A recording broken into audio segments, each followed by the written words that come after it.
Go ahead. Turn it up. It's the Record Machine Show with your host, Jimmy Howe.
Ladies and gentlemen, please welcome from a rising force, guitarist Leni DiMancari. Leni, how you doing? I'm good. How you doing? It's good to talk to you again. Yeah, it's been a while. It's been a few albums. Yeah, I think it's 2 years was the last time. 2 years was the last time we did 2 years was the last time we did an interview. I always enjoyed doing interviews with you. You're one of my favorites. Yeah, you're one of mine too. I love chatting with you, especially about 90 Day. Have you been keeping up on that, or? We tuned in, and the one I can't get used to is Gino and the girl. You know Gino, who's always wearing the hats? Yeah, and Jasmine. And his Jasmine, that's the name. She drives me batty. I don't get it, but you know what? It makes for good television. Yeah. There's a lot of gnarly things going on. Big Ed, I see Big Ed shrunk. Yep. You know, he's he's like a rock'em sock'em robot. Remember that when we were kids? He just pound on the head, knock it down. Then all of a sudden the head pops up. Yeah, and you win. Yeah, exactly. Right. Yeah. That's him. It's Rock'em Sock'em Ed. Yeah, I don't really like him. I think he's kind of a douchebag. He's such a douchebag. God. You know? He's just an egotistical little troll. Yeah, and it's like he thinks he's, I don't know, he thinks he's better than that girl Liz that he was with. He was lucky he got her. Absolutely. And you know what? She's a good-looking girl. Yeah, she is. You know? Good-looking girl, and she seems to have her head on right now. I don't know what she was thinking when she thought that was attractive, but, you know, to each their own. You know, whatever melts your butter. And it looks like he's been buttering a lot of stuff. Sorry, am I taking shots at Ed? Yeah. Sure I am. Yeah, that Angela's a nutcase, too. That one that's married to nuts. Michael. I mean, yes. She's like, oh, my God. The one that screams all the time? Yeah, and, like, chain smokes a carton of cigarette store in one episode. Oh, God. Yeah, we just tuned back in. We were watching Skinwalker Ranch, and that was great. And then the new season of Expedition Bigfoot came on. Oh, nice. I am, just that. My wife always says, "Well, your Bigfoot girlfriend's on Monkey Check," and I go, "Yeah, no, that's my Bigfoot girlfriend, Dr. Maria Meyer." There you go. So, yeah, we were just watching 90 Day last night. It was like the tell-all or something like that. Man, they get nasty in the tell-all. Oh yeah. But that lady Angela, she hired a private eye because she thought, you know, this guy Michael is scamming her, right?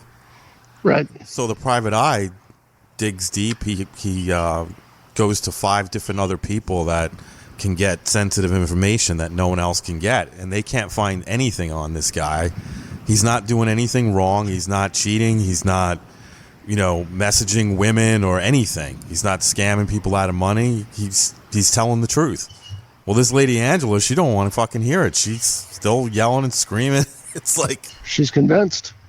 Yeah, but the funny part is this isn't this lady's first time being on reality television. My wife showed me clips of her on the Maury show years ago. Oh, boy. Yelling and screaming. Oh, so she's a funder. She likes to go on the shows and collect the check. I guess so, man. Wow. Again, if you can make a living at it, you know.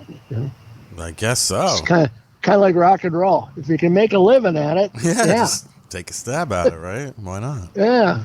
So you still in Minnesota? Yes. I just got done feeding the horses about 10 minutes ago. Oh, nice. It's the funniest thing. I walk around with a hay bale on the wheelbarrow, and they follow me around like the Pied Piper, you know, and I just throw flakes of hay behind me, you know. And then the one, it wasn't good enough for our one saddlebred, so she knocked the wheelbarrow sideways, so all of a sudden it looked like a buffet out there, you know. And I'm scrambling to pick up flakes of hay. A day in the life of Farmer Leni, you know. Wow. How many horses you got? We have 4 here on the property, and then we've got one down at a training facility south of here, about 90 miles. The girls are actually taking off to go to a big world horse show in Kentucky tomorrow. So. Oh, wow. Very cool. Yep. That's their dance. I just take care of it, you know. Gotcha. I mend the fences. I take care of the feeding the friends of the forest floor out there. So. Very cool. Yeah, so I can't believe it's been 2 years since the last time we spoke, and since then you've written and recorded a brand new album titled Truth. Can you talk about that a little bit? Sure. Well, back in December of 2022, we did our last show of the year after doing all these great shows with Tesla and Kix and Warrant and Firehouse, and we did a show with Every Mother's Nightmare, and we went out on tour with Buzzard for a while. Dave just threw us a loop on the Tuesday after the show and just quit the band, and, you know, wrote everybody this long dissertated text message and then called everybody out, and we're like, huh? We didn't quite understand it. And then he moved to Vegas, and then he moved back, and wow. We just said, okay, you know, and we kind of thought about it, and I was just going to take some time off. We'd already been writing the next record, our guitarist and I. We've been putting new songs down for the next record, and it just kind of threw us for a loop. And then Pete went back to his Zeppelin band, and Brian said I'm done, and he retired, and Billy joined another band, and I was still doing helping out the Heart Tribute Band on the weekends. Mm-hmm.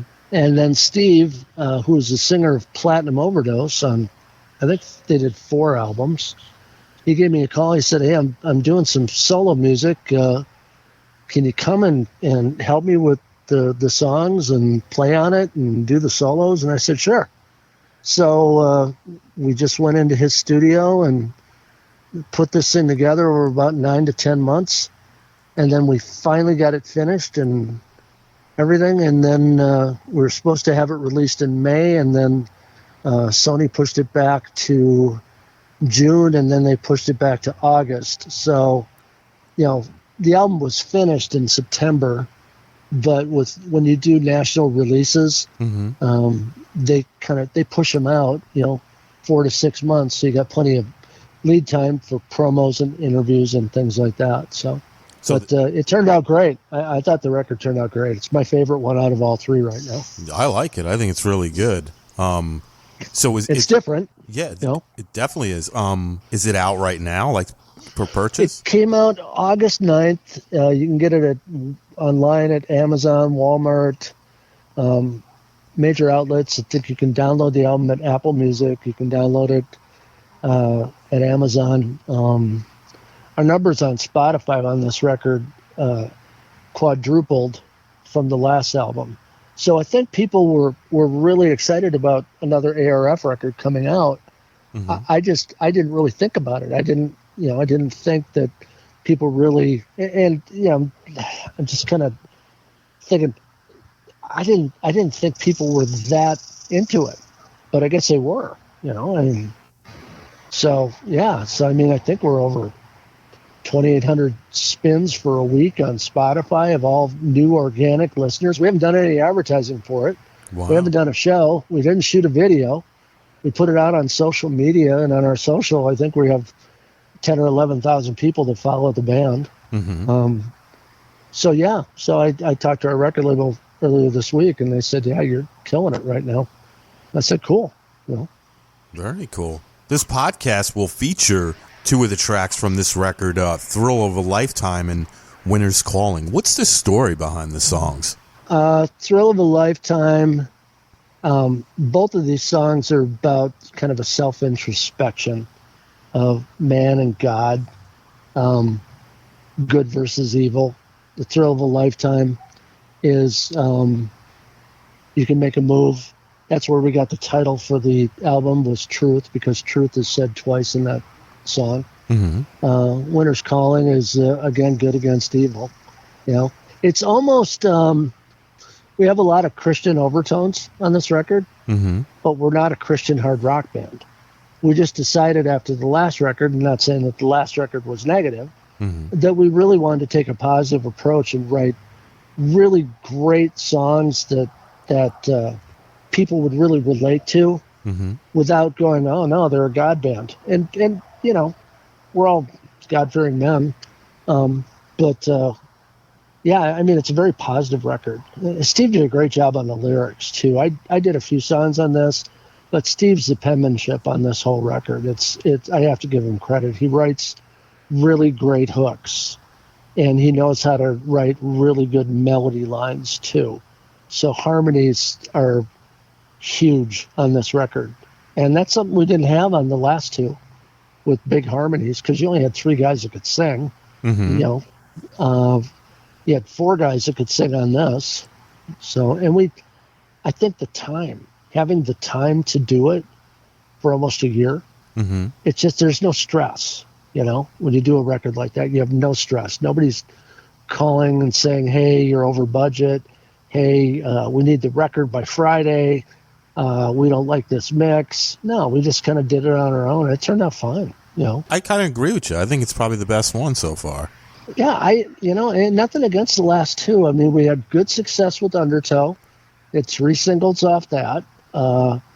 Believe hit, I think it hit number 150 or 155 on the Billboard charts with that song from the Eclipse record. Mm-hmm. And our second single was Nobody Cares, which ironically, more people download that one than Believe.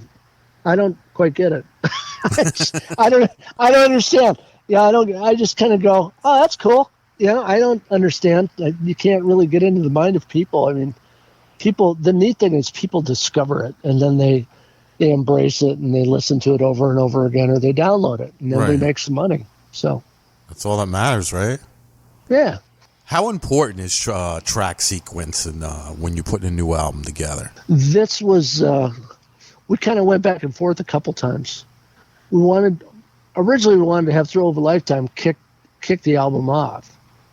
And then Steve said, no, I don't think we should have our single kick the record off. Let's open it up with, what did we do first? I've been up since 3 o'clock this morning. I'm trying to think of, track sequencing. The way we did this, actually, it made a lot of sense, So it all worked. And we used Breaking Gina as the very last song on the record, which is a song I wrote about my sister visiting aliens. So you would agree that track sequencing is very important, correct? Well, I think kicking it off with something that catches people's attention. We wanted to go rocker, ballad, medium rocker, crunchy rocker, ballad. It all fell together really, really nicely. And there were a couple songs that Steve had written for his other band that they didn't use, that he said, hey, we should use these on the record. And then there were songs that we wrote together that didn't make the album that'll be on the next record. So we're already getting ready to start writing the next record.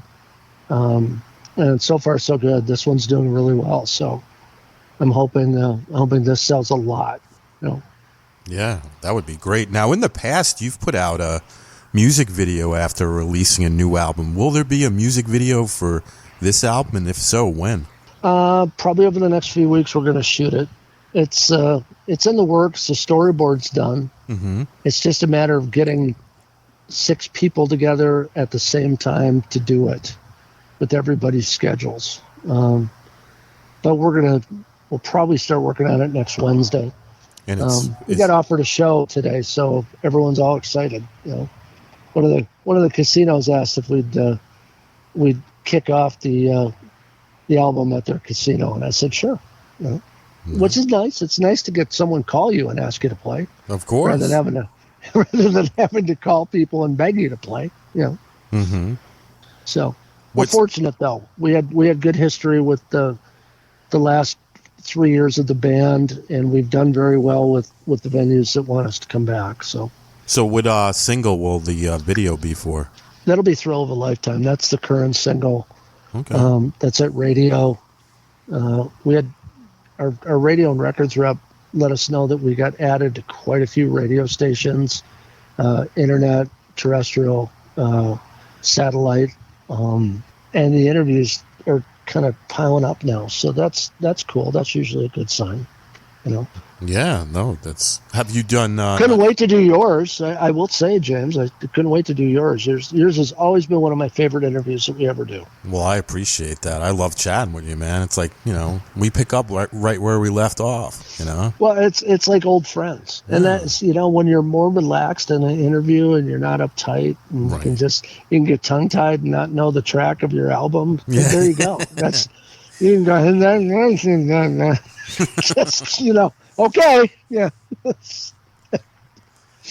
Now, that show you were talking about, do you have any other ones lined up, in the near future? Or I cannot admit or deny that 3 festivals have reached out to the band to perform at them next year. But I can't announce those yet because there's a street date. But as soon as they materialize and we get the go-ahead, we'll greenlight it and put it on our socials and also on our website. How do you approach creating a set list for your live performance, and what factors do you consider when doing that? Breathing actually is a big factor that most people, I don't think they realize it. Now we have 3 albums worth of material to choose from. I know that we'll probably do Undertow, Love and War, probably Crushed, maybe Yesterday's Hell from the first album. right? That's almost half the record. Second record, I know we'll do Believe and maybe Nobody Cares. Yeah, I love that And song. then the majority of it will be the new record, with the exception of maybe 2 or 3 that we won't do. So we'll have about a 12 to 15 song set. But breathing is important. Guitar changes are important. We have a few songs that are in drop D and drop C, so we have to switch guitars. Mm-hmm. Steve's got a great voice, but you got to dial it back every once in a while. Mm-hmm. I've been to concerts, and I'm sure you have too, where the singer is just killing it for the first 5 or 6 songs, and then all of a sudden it's Donald Duck, and you're just going, "Oh my God," and you're hoping, and then they're just drinking gallons of water and tea, and I've seen those shows, and it's like I feel bad for the singer, but you really have to pace yourself. And so, I mean, when you're creating a set list like that, right? One of the alternates I think that we're going to do on this version and this tour, I think we'll put Black Eyed Susie in for half the year. It's just such a good song. Yeah, definitely. What has been your most memorable performance or experience as a musician so far, and why? You mean overall for the last decades, or just over the life of this band? Over your whole career.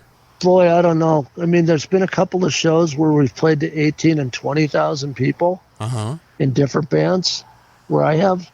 And then there's been, just for example, a couple of the shows when we went out with Tesla, playing to sold out crowds and selling out of merch was so cool to do that.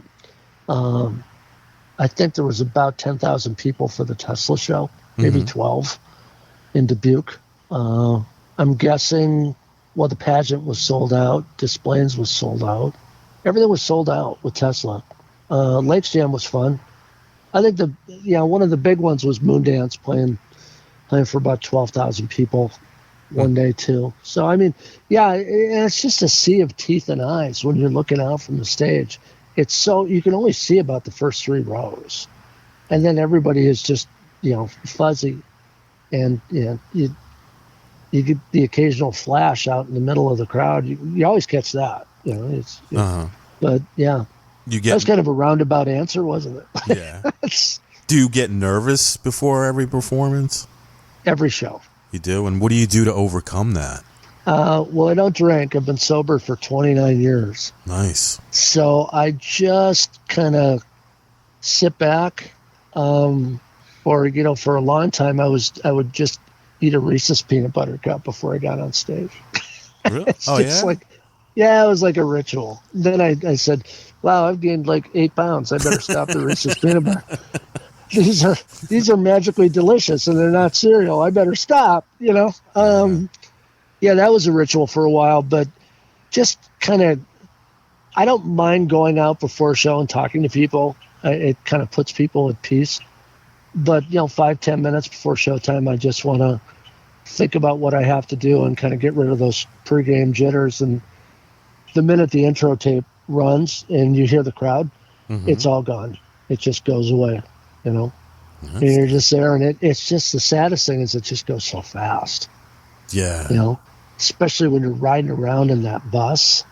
You get, with Tesla, I think we got 35, 40 minutes, sometimes 25 minutes to play. Right. And man, that's 5 songs, and you're done, and you're out, and your adrenaline's still going. So sure, you're going to drive to the next town that night, wide awake, So, who's the coolest people you've ever hung out with on tour? It was really funny. I'll share a funny story with you. Many years ago, I did an album with the drummer from Y&T, Leonard Hayes. And he was telling me the story of Dokken and Motley Crue and Y&T together in New York City. And Mick Brown was talking about his Tooth and Nail royalty checks. And he goes, Leonard said, I bought a Mustang 5.0, the old one in the 80s. And then I don't remember what Tony Lee said, but then Mick Brown said, yeah, I bought a Fiero. And both of those guys at the same time said, dude, that's a girl's car. So flash forward, we're on tour with Tesla, and Mick's little brother is playing drums. Uh-huh. I think it's Steve Brown. And we're talking backstage, and I told him the story, and he looked at me and goes, oh my God, when he was on tour, I would take that car out and I would drive it to school with the tops off and act like I was so cool driving my brother's car. I told him. So the guys in Tesla are wonderful to deal with. Let's see, the guys in Rat were really cool, except for one. Yeah, I mean, there's a lot of great memories. I mean, over a career, you meet so many neat people, and it's neat because the music business is really not that big. So when they come to town, it's kind of like old home week for a while. And familiarity is really, it's very pleasing when you're out with people, that you see people you know, because you're dealing with nothing but people you don't know constantly. So there's a little bit of security, I think, that comes with that. Who are you listening to these days? Boy, I love Shinedown. That's got to be one of my favorite bands. Still love Disturbed. What else am I listening to? What's in Len's CD player? The latest White Cross record is great. We just got that. Got that from Rex himself. He sent it to me.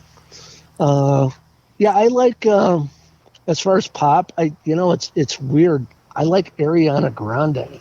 Okay. She's good. She's such a great singer. I was telling my wife that. She said, okay. And then she goes, oh my God, she is good. I said, yeah, she's not just some little Disney princess. Girl's got pipes, Yeah. So she's good. And that's about it for new music. I mean, Metallica's new record's pretty good. Yeah, I got the new Deep Purple. That one, it's real good. I like it. That just came out, didn't it? Yeah, it just came out like a couple weeks ago. I heard a couple songs, and what it reminded me of the old Purple, just right? pre Machine Head Purple, right? Does that sound about right? Yeah, I think so. Yeah, like somewhere between. I'd say just pre Machine Head. When they still had that, it sounds more bluesy and very, very dated. Yet it's a good dated. Where it makes you feel like that song is old, but it's brand new. It's kind of a neat feeling, Yeah, Ian can and still Ian sing. Gillan sounds great. I know. Yeah. I was just going to say that. Yeah, he sounds great. He's in his mid-70s, right? Is he? I don't know. I think he is. Wow. I think he's like 72 or 74 or something like that. Well, it's amazing that so many of these 70s singers are still out there and killing it. Even these, some of the 80s singers, like Kiefer, still sounds like $1 million, right? The 90s bands, all my favorite singers are gone from the 90s. Lane Staley, Kurt Cobain, Scott Weiland. Weiland's gone. Chris Cornell. Chris Cornell was probably my favorite out of all of them. Oh yeah, he's great. I'd say Cornell and Staley, and Staley pushed it so hard when he sang that, man, it was just, and he made it look effortless too. So, yeah, it's a shame. Yeah. Did you like Days of the New? Yeah, I did. I liked it. It's Travis Meeks, right? Yeah. Days of the New. Yep. Yeah. It's I thought that was good. I like the Creed stuff. Yeah, they're back together too, I think. Yeah, they were just here. They just played a sold-out show at Treasure Island Casino here in the city. Nice. So, very cool. Yeah, I mean, Tantric was the guys from Days of the New, right? Yeah, they were his band. Yeah, that was a great first record, that Tantric record. Yeah. Yep. Yeah, there's a lot of good 90s stuff out there too. Even the 2000s. People bash on Nickelback. It's really hard to argue with a band that's sold so many millions of records. Yeah. Did you watch the doc on Netflix? No, I haven't. It's good. They have a doc on Nickelback. It's brand new. It's on Netflix. I just watched it. I'll have to go check it out. Yeah, it's cool. It's definitely cool. You'll like it. We watched it, I think it was last weekend, maybe. Oh, I'll have to tap in and listen to it or watch it because there's not much else to. When the girls are gone, it's like just me and the dogs watching the TV. You know what? Maybe play some guitar. Yeah, you know what I watched too the other day. It was right after Jack passed away. Jack Russell. There's a documentary on Tubi about the fire, from the nightclub. Right. From back when, Great White was playing at that club and it burned down to the ground. I didn't know there was a movie about it. I didn't either. Yeah, and I wound up watching it. Very sad. A lot of people died that night, and the people that didn't, they kind of messed up and stuff. But I mean, it was I gotta say, good doc, but it was just, I gotta see that. I think it's called The Guest List. Okay. It's on Tubi. I gotta say, he's one of the nicest guys I ever met. Jack? Absolutely. That's just what I heard. Quality human being. I mean, the last festival we played together at, they were, I think, on Friday. Mm-hmm. And this is back when I think Blando was, well, maybe not. I think maybe it wasn't Blando playing guitar for him. Anyways, he was walking with a cane, and he was kind of struggling at that time. This may have been 5 or 6 years ago. Wow. Maybe longer. And we had to help him get up on stage. And when he got up there, he started singing and just dropped the cane and just stood there and sang. And it just sounded as good as he did early on. He did not lose the pipes until later, Yeah. But, what a quality human being. Just a nice guy. The nice thing about him is he took the time to sit and talk to you, and he was intuitive. Like he wanted to know what you were going to say. He was actually interested in listening to what you had to say, which was nice. A lot of rock stars don't do that. They just go, yeah, right. Yeah, well, we'll see you next tour. See ya. Yep. Right? But no, Jack was cool. And fortunately, working backstage, what I do for a living, I meet a lot of these guys too. So, I mean, that's... well, you have your own promotion company, right? Yeah, our agency does pretty well. 1013? 1013. Yeah. Is you working with anybody right now that you're excited about? We did the Nazareth tour this year with Majestic. Oh, nice. So we helped them book the entire Nazareth tour from east to west. We were doing the Guess Who, and then the Guess Who got into that litigation, and then we had to pull the Guess Who off our website until the litigation was settled. I think it's settled now. I'm not sure. Mm-hmm. Doing Foghat in Europe, doing the Suite in South America. Took on Badfinger as a client last year. Wow. And so I'm booking Joey's tour. Nice. Which, it's nice doing that job, but, the release is getting out and being able to play still, Mm-hmm. But I like living vicariously through all the heritage rockers, Started working with the Outsiders this year, Gallery, Coney Hatch.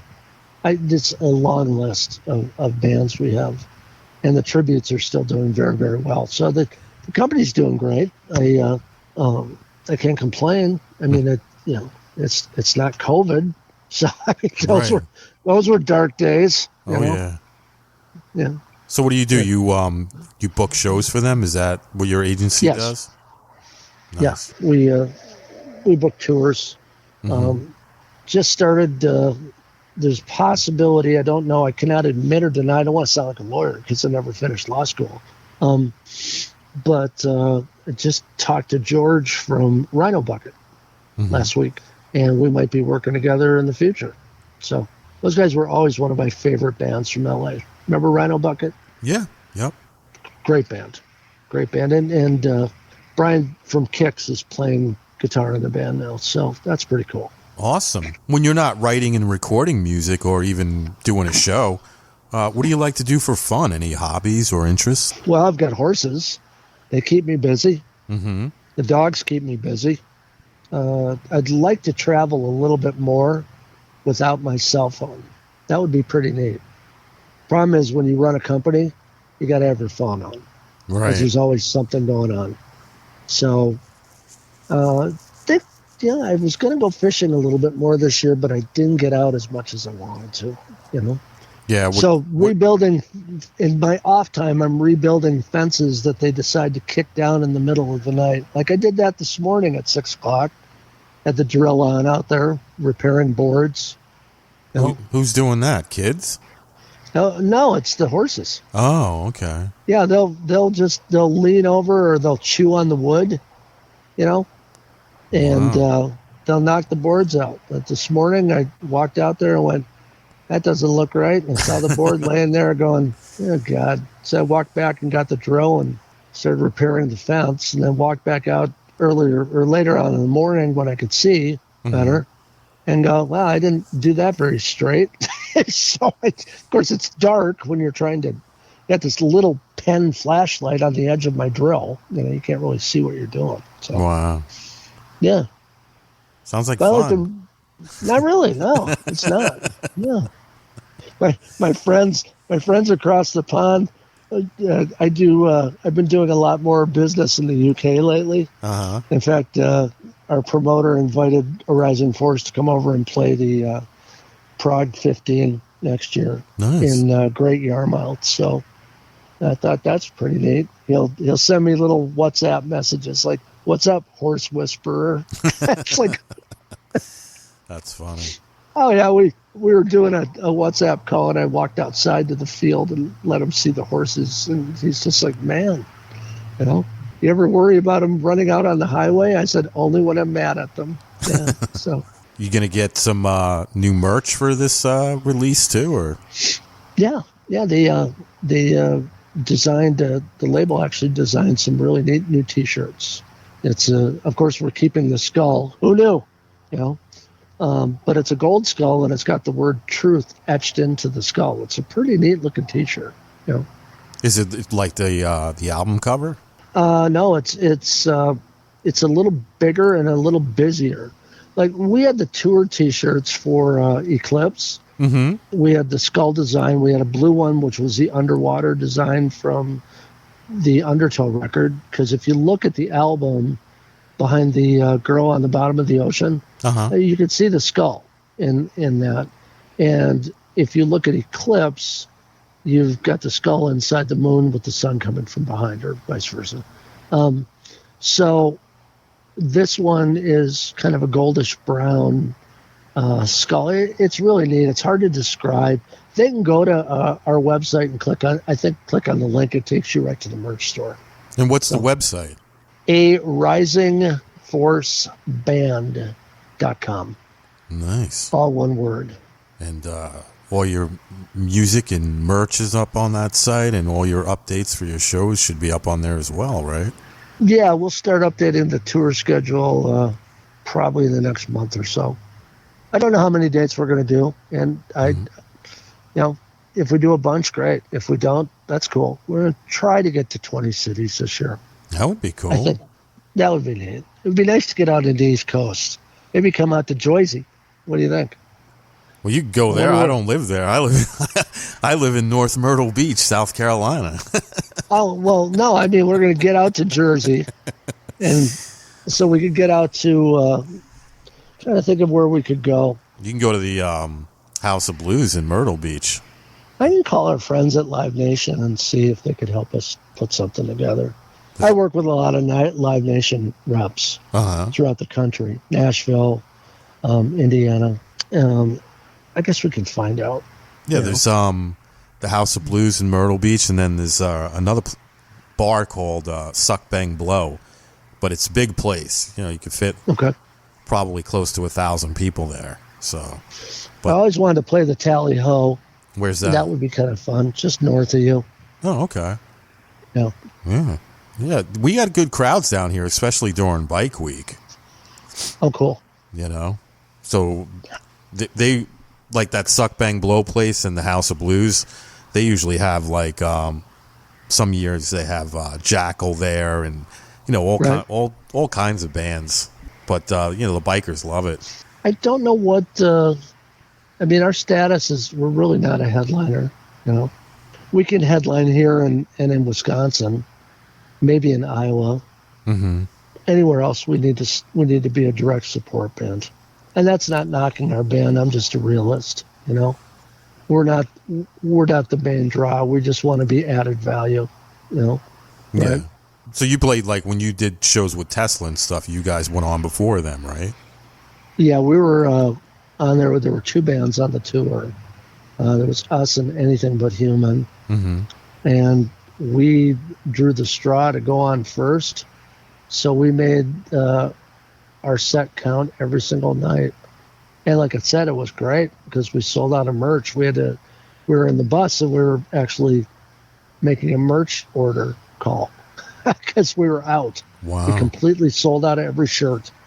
You know? Nice. Yeah, that was kind of cool. Yeah. And we did 2 more festivals after the Tesla run. Mm-hmm. And I think we had about 100 shirts left, and that was it. Wow. Yeah. So we sold a lot of product, you know, sold out a lot of CDs too. And I did have an accident on stage I didn't tell you about, I don't think. No, I don't think so. All right, so we were playing at Moondance Jam. Mm-hmm. I turned to go back out on stage, and I didn't feel like I had a leg. And I had wound up tearing the soleus, all 3 tendons in my leg, the gastroc, the soleus, and the other one.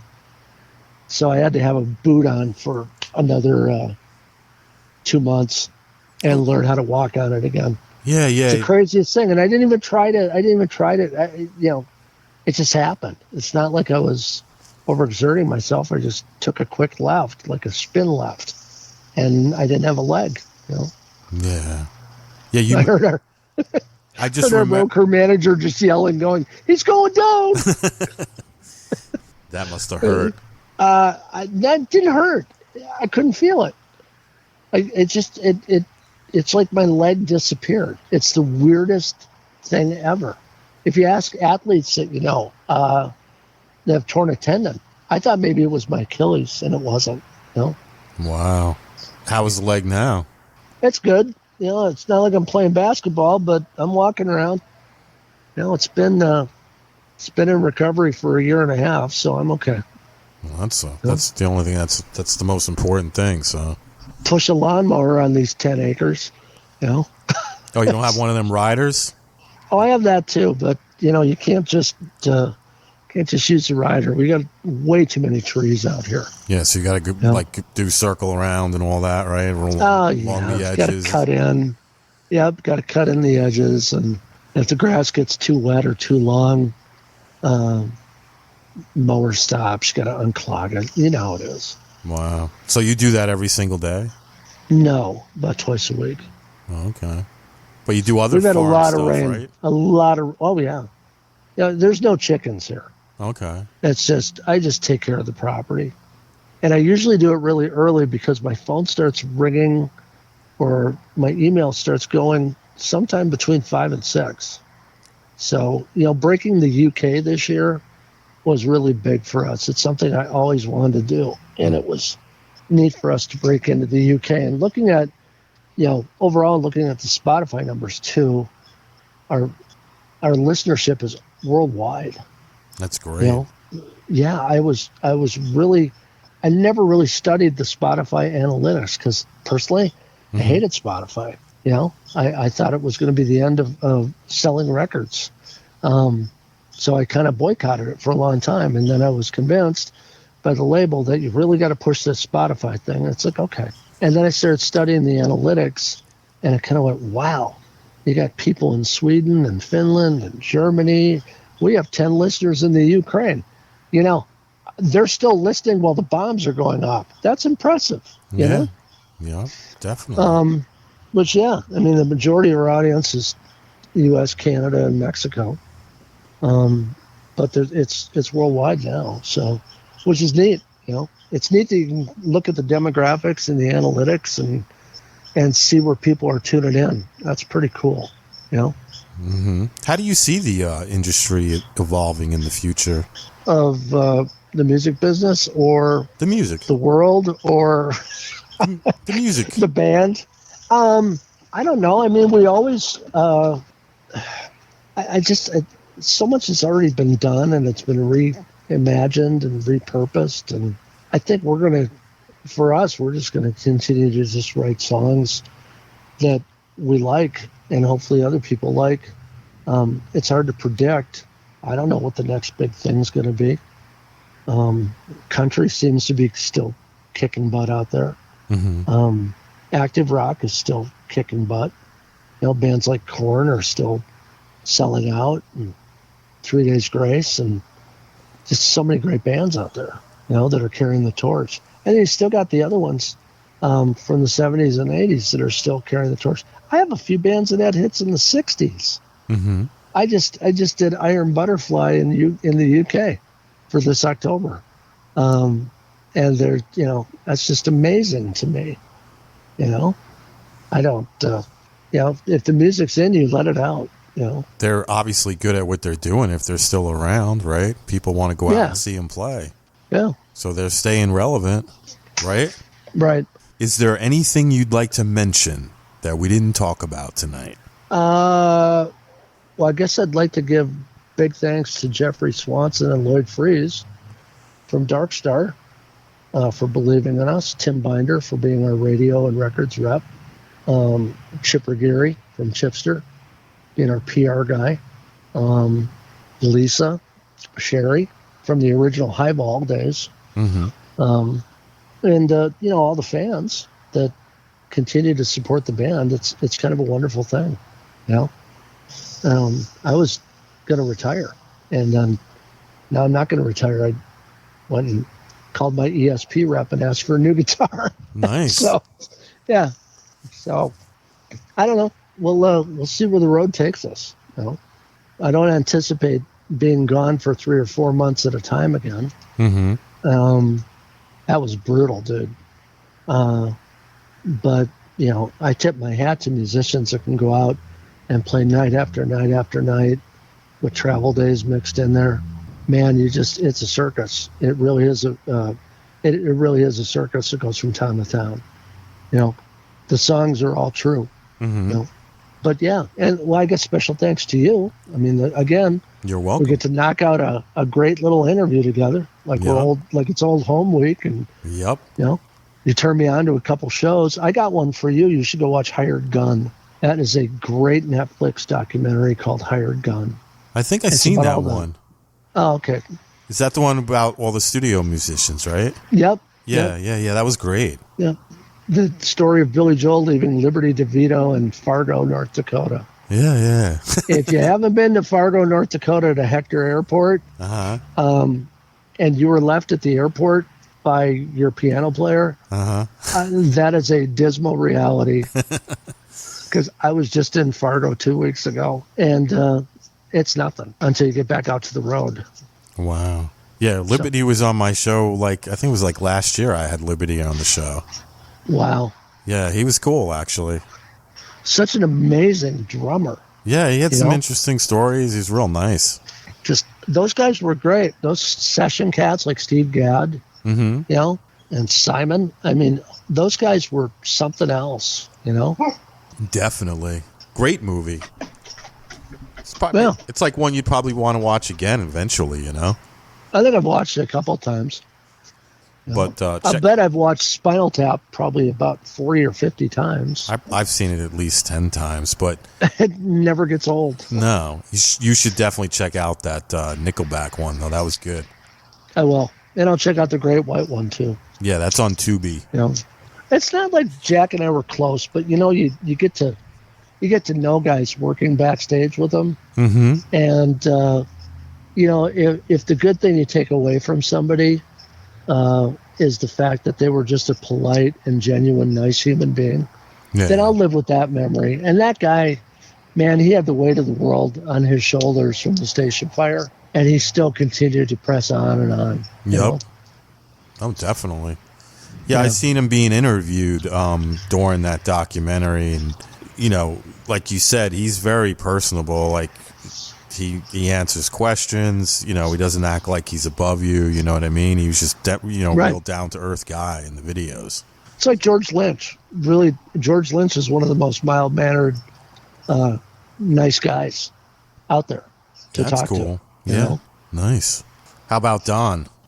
Don, I could never really connect with Don. I don't know why. Oh, okay. It's nothing personal. I just never really connected with him. I became pretty good friends on their. I'm trying to think of what tour that was. Maybe Under Lock and Key.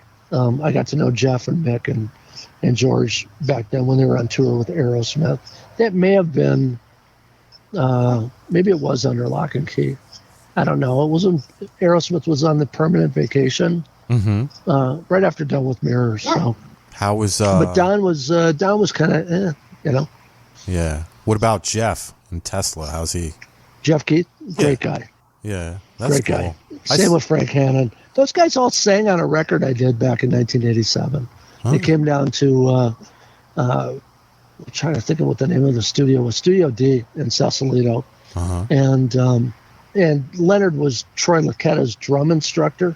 You know, and those guys were City Kid. Then they became Tesla. Right. Mm-hmm. So they showed up and they did gang vocals on one of the tracks that we were in. And, you know, you're in the studio with these guys and it's just, it's kind of cool. You kind of get to know them. And then we ran across each other again on the David Lee Roth tour. Mm-hmm. And then we ran across each other again at a couple festivals, you know. So that was cool, you know. Yeah. Yeah.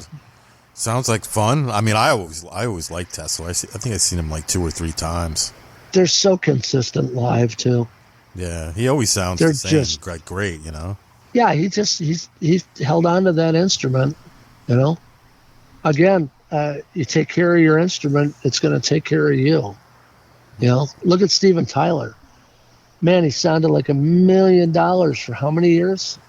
I think the first Aerosmith record I was in high school. Mm-hmm. And that was probably, I'm going to guess it was either Rocks or Toys in the Attic. No, it was Get Your Wings. I think. Okay. Good album. That was my first Aerosmith record. Yeah, and every time I saw them, they sounded like $1 million, you know? Yeah. Didn't get to see them in the last 10 years. But, you know, I've been kind of busy in the last 10 years. I didn't see a lot of people in the last 10 years. I think the first Aerosmith one I got was The Night at the Ruts.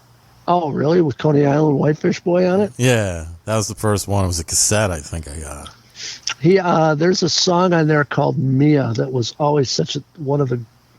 I think Mia's on that one. I love that song, No Surprise. That was on there. No Surprise. So many they had great albums. Yep. Yeah. And then they reinvented themselves in the 80s. Yeah. It became a really commercial success. Janie Got a Gun. But they had some great songs, you know. Yep, Love in an Elevator. Crying was great. Love in an Elevator. Wow. Dude. That was a good one. Yep. I got a chance to see him in high school and then just out of college. So nice. You going to see any shows anytime soon? I'd really like to go to the Electric Light Orchestra, but I'm going to have to find someone who wants to go because it's the farewell tour for Jeff Lynne. Yep. Over and out. So I'd like to see that one. I'd like to, I don't know. I think that's the one I'd really like to see. Got a chance to see The Who a few times. Mm-hmm. And I had a lot of friends that drove down to Chicago and saw the Stones. A couple of my really close friends went and saw both nights of Metallica, and then went and saw Green Day the next night. You know? So. Nice. You ever see Tears for Fears? No, but there's a band that, great writers, you know? Mm-hmm. Just great songwriters. Yeah, the last concert that I went to when I lived in New Jersey was Hall & Oates and Tears for Fears. Wow. Yeah, that would have been cool. Tears for Fears were amazing. I never got to see them before. I always wanted to, and they came to New Jersey. They opened up for Hall & Oates, and I said to my wife, "Let's get tickets," because she's a big Hall & Oates fan. And we already seen Hall & Oates like 3 or 4 times already together. I was mainly wanted to go because I wanted to see Tears, and she was blown away by them too because she thought they only had like 2 hit songs, and then she started hearing all these songs and was remembering them. Like, oh wait, I didn't know that was Tears for Fears. I'm like, yeah. So they had so many great hits. Yep. You know, I mean, everybody wants to rule the world. I think that's from the Real Genius soundtrack. Mm-hmm. You know, I think Disturbed covered Shout. Mm-hmm. You know, Mad World. That first Tears for Fears record was incredible, but the second one was the other one that had just impact songs on it too. Sowing the Seeds. Yep. Break so It many Down. Great songs. They had some good ones. Yeah, Roland is a great. They're both great singers, actually. Yeah. You know? If they ever And come their down this harmonies way, are I'm going to so go. good. Oh, yeah. If they ever come back this way, like in the Carolinas, I'm probably going to go see them again. I'll have to check because that's one of those bands I never got a chance to see. You know. Well, if you ever book any shows come down this way, definitely let me know because I want to go check that out. Well, I've got your home number now, so I suppose I can just shoot you. I'll shoot you a text. Yeah. Unless you'd rather have a message. You know? No, you could text me, whatever. Nah, I'll text you. I don't want to just call you out of the blue. Hey, James, how you doing? Hey, Lenny. No, if you ever want to chat, you could always text me and say, "Hey, can we chat or whatever?" And then I'll say, "Yeah," and we call me, whatever. That's I'll let what you friends know do, if we, you know. Yeah, we're buds. I mean, it's. I'll let you know if we get out to the East Coast. You know, we get to the Carolinas or Georgia. You know, like to play Nashville. That's a bucket list for me. I go every year, but I don't play every year. So that's the conference that I go to for our company every year in October at the IEBA conference. Try the 8th Room in Nashville. See, the manager, the guy that used to manage Chubby Checker, who's a good friend of mine, who manages Broadway's Rock and Rages band, that I'm fortunate to book for him, took us to a place in Nashville called the Bricktops, and it was the most wonderful mouth-watering steak I have ever had in my whole life. Wow. It's just, every bite, I thought I was going to cry. It was so good. I've never had a steak that good in my whole life. We still, a year later, talk about, you know, Bricktops and the steak, you know. In fact, we were making plans a couple weeks ago about what night we're going to go to Bricktops. Go get steak. And then he said, "But you're paying this time." I said, "Yes, I'll pay this time." Yes. Are there any clubs there that you're looking forward to playing at? I wouldn't even know where to begin. Yeah, I do like the Cannery. The Cannery is such a neat venue. The acoustics are a little, you know, it can get loud in there. I'll say that. Good sound guy will keep that under control. But the Cannery Ballroom is really cool. The Wild Horse Saloon is really neat. That's right downtown Nashville. That's where they do all the showcases. Yeah, I'm sure there's several. I just haven't really investigated it. You know, working with Every Mother's Nightmare, they're just a couple hour and a half, 2 hours out of Nashville and Memphis. So it's a straight shot. Let's see those guys. Let's see those guys get into Nashville and play. You know? Yeah, that would be great. Look at me name dropping artists from my roster. How about that? It's just sliding it in, just like, oh, by the way, yeah. No, I really appreciate this. It's always great to talk to you. You too, man. We got to, do this a little bit more often, Like I said, you have my number, I have yours. If you ever want to chat or whatever. I mean, if you want to do an text update, maybe we do an update in about 6 months. I'll let you know how the record's doing and where we're playing, and even for a couple minutes, I'll just kind of let you know. Awesome. Yeah, let's definitely keep in touch. Yeah, it's nice. I'm just sitting out on the back porch here with nature behind me and a highway in front of me. So nice. What time are you getting up? Tomorrow? Yeah. Probably 4. That's what time I get up too. Yeah, 4 o'clock. It's the most peaceful time of the day. Today it was 3:15. I don't know why. I made homemade stuffed manicotti for dinner last night, and I got up at about 3:15 and said, "Yeah, I'm ready to go. Let's go. Come on." Turned the coffee on, took the dogs out, worked out, turned on the news, turned off the news. Yeah. Everything was just, man, it's hard to watch the news. So are you excited about this record? Is it doing well so far? So far, so good, Awesome. I'm excited to see how this does. Selling a lot? I don't know. I haven't seen any numbers yet. That's the thing. It's only been out for a week. Okay. But if looking at Spotify spins and downloads, it's doing better than the last one out of the gate. The last one took a little bit to push, you know? And the first one got hung up with, you know, the story with Highball, with the owners passing away. Right. And then we had to get our lawyer to get our assets back and be able to sign with the new label, which was nice. We re-released the first record and then put the next record out 5 months later. You were like, wow, you guys are really busy. It's like, no, it's last year's record and this year's record, which was actually supposed to be last year's record. So you're always a year behind. Mm-hmm. I don't think people understand that, you know? Yeah. So you look at artists that have longevity that have done 20, 30 records, you know? Mm-hmm. Wow. I mean, that is a catalog of work right there. But you're always one behind, you know? And I don't think the listeners really realize that what's out on the radio right now was probably written about a year ago, you know, because you have release dates, you have mastering, you have so many things going to it, there's so much publicity, all that stuff. I'm very fortunate. This one is actually doing pretty good out of the gate so far. We haven't really done a whole lot to promote it yet. We'll figure out what our next move is and see how it goes, you know. But I'm happy with it. I think it's the best record out of all three. It's my favorite so far. So awesome. Well, I want to wish you the best of luck with this album, and I'm looking. Thank you. You're welcome. I'm looking forward to seeing that video, and I'm hoping to see you guys do a show down here maybe one day. All right? It would be great. Yeah, it would be great. And again, thank you very much for taking the time to let me ramble to you again for 2 hours on the phone.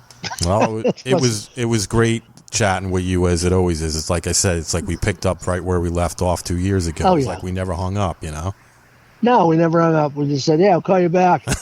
I'll call you back in like 2 years. Yeah. But you know what? That's a sign of a good friendship and a good relationship. Yeah, of course. Yeah. Well, you can just pick up where you left off, and it's like it's all good, you know? Yeah. I'm just happy you got a chance to get the whole record and listen to it and enjoy it. Yep, I do, and I'm hoping everybody goes out and buys a copy. Go to arisingforceband.com, correct? Yep, you can order it right there. You can go and look it up. Like I said, all the major outlets have it right now. So awesome. It was crazy. I went to Walmart just to see if it was there, and sure enough, it was there. So very cool. That's cool, you know. Well, let's stay in touch, buddy. All right. For sure. Have a great night. You too. Thank you. I'll talk to you soon. All right. Bye-bye. Bye.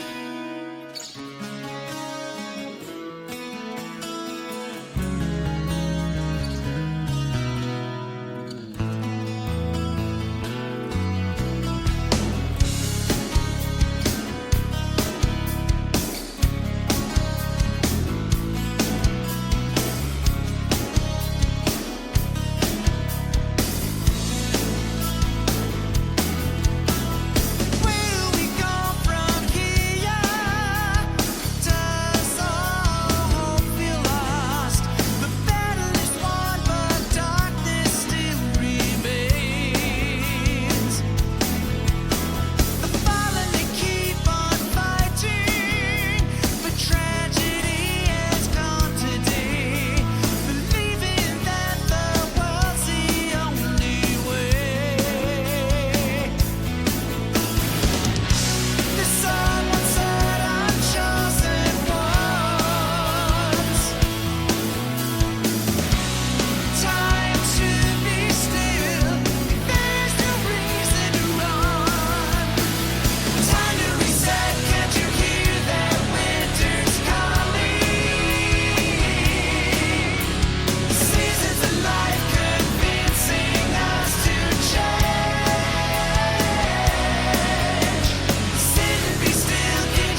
Record Machine Show is a weekly radio podcast produced by Jimmy Howell Productions. All rights reserved. For information regarding distribution or adding this podcast to your website, please visit our contact page at therecordmachineshow.com to submit your request. Thanks for listening. See you next time on The Record Machine Show. The Record Machine Show.